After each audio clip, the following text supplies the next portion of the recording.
the knife! We're too heavy. Matt, let go. No, you let go. Hey, Mr. Peanut, no, you don't. Don't do it, Mr. Peanut. No! So we all know the beloved, heroic Mr. Peanut has sacrificed his life to save his friends. Well, what if Mr. Peanut, the nice guy, was actually a cult leader, a murderer, and a psychopath? In this video, I'm going to be showing you Mr. Peanut's story, how he came to success, and the treacherous things he did while coming to his success. Let's get straight into it.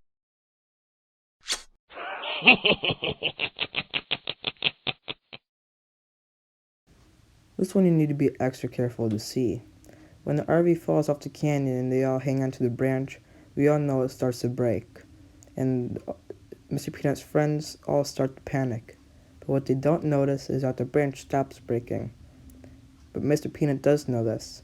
And while they're all panicking, he figures out a plan. He's going to fall off the branch, sacrifice himself, but he knows he'll be brought back. He'll get to that later. And since he'll sacrifice himself, people will see him as a heroic icon and boost up his fame, his fortune, and his sales, making him even more powerful.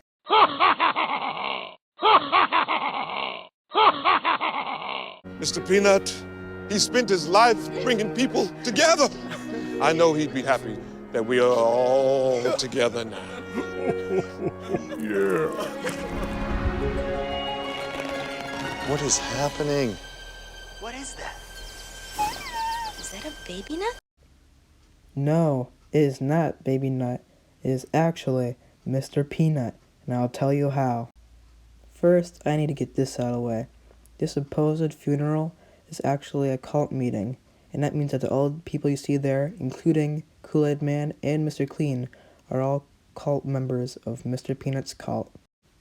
This funeral is actually meant to rebirth Mr. Peanut and give him even more life to live. This was his grand scheme.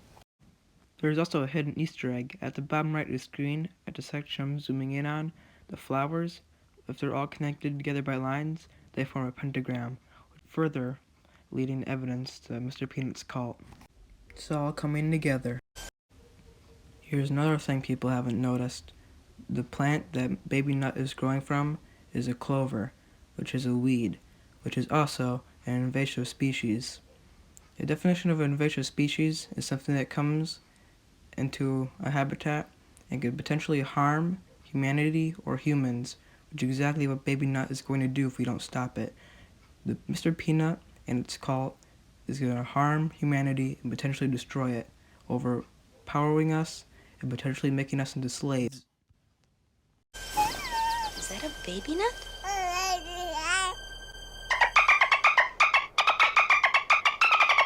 Just kidding. I'm back. Where's my monocle? Now you may be wondering, why do you think Baby Nut is Mr. Peanut? There's no way. Baby Nut is Mr. Peanut's son. Well, here's what I think. Well, I'll get into the thing about Baby Nut later, but I can prove that Baby Nut actually is Mr. Peanut by the dialogue he uses after he does his impressive dolphin voice.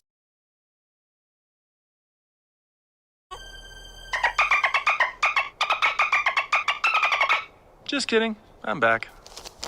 You see what I mean here? I just proved that the Baby Nut, the nut that we all thought was Mr. Peanut's son, which actually is, I'll get into that later, is Mr. Peanut. And if you're still skeptical about it, I can prove it, because his voice, we all know Baby Peanut's voice is very high-pitched, and his voice was the voice of Mr. Peanut. So that proves that Baby Nut is actually Mr. Peanut. Mind blown. You know how I said before that Baby Peanut is actually Mr. Peanut's son? Well, I'm gonna go tell you how, if Baby Nut is Mr. Peanut's son, how is Baby Nut Mr. Peanut? Well, I'm gonna tell you that.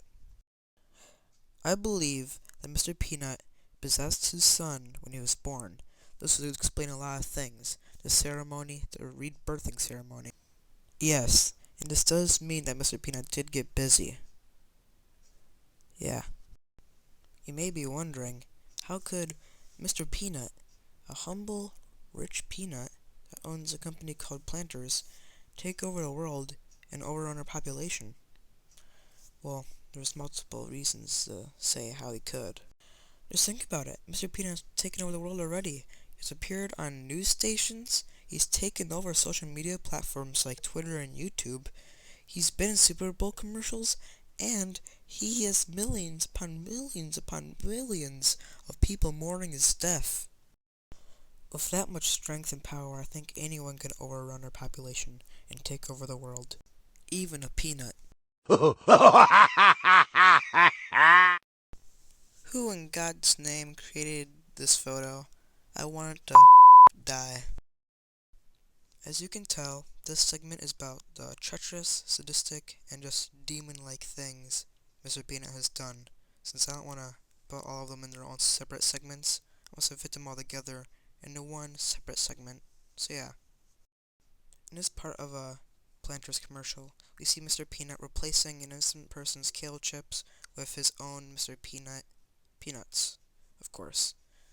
This shows that he is just so greedy and so desperate for power that he's forcing people to eat his peanuts, or else they don't know what he would do. Mr. Peanut might kill them, sacrifice them, so for their own good, they eat the peanuts.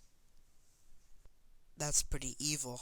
In this commercial, we see Mr. Peanut participating in a bike race, and he's barely doing any work. The only thing that is doing work is his fellow peanut, which is also a slave of his, I guess, that he only refers to as this. It's like his fellow peanut worker means nothing to him, and he only cares about himself. Now that's pretty evil.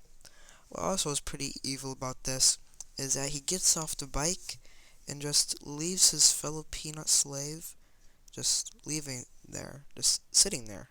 And then he just falls over and gets major brain damage, and that is very evil of Mr. Peanut. Mr. Peanut is even more evil in this commercial.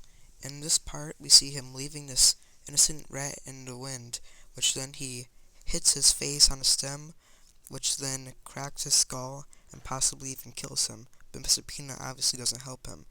Throughout this commercial also, Mr. Peanut is very, very cocky, which is, if you don't know, being cocky is one of the 7 deadly sins, which revolves around Satan, which also revolves around cult, which further proves his cult.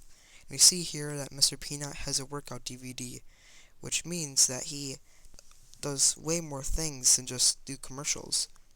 It means he also does movies, possibly, TV shows, possibly, and DVDs, which would further boost his powerfulness, further boosting his chance of killing us all.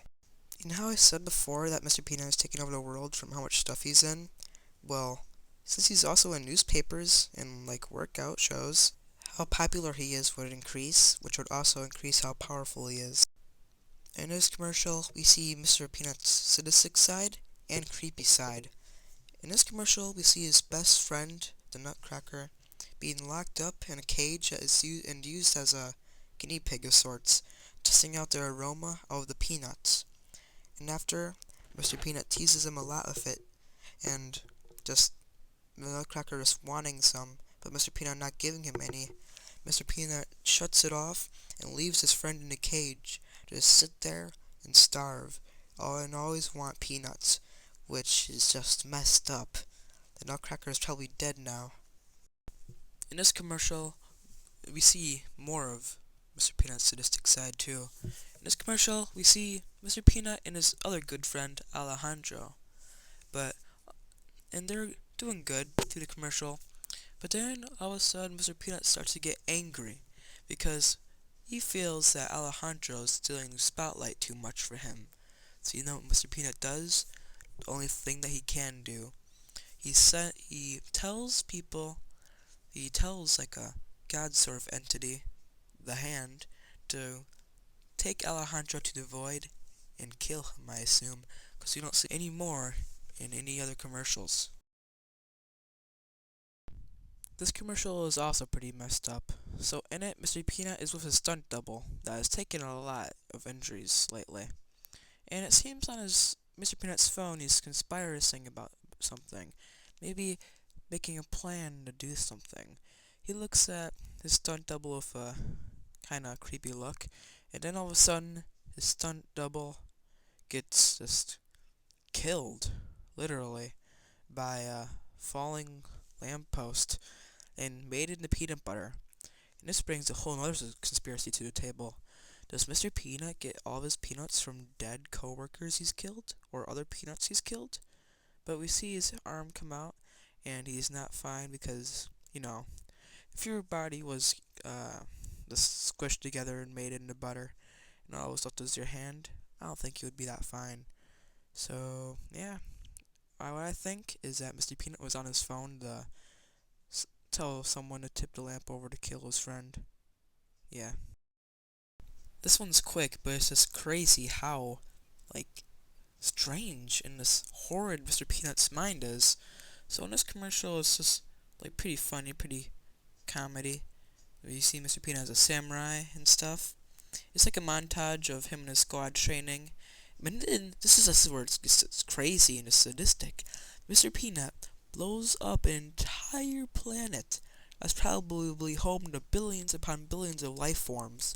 Now that's just, Jesus, I can't believe people let him get away with this.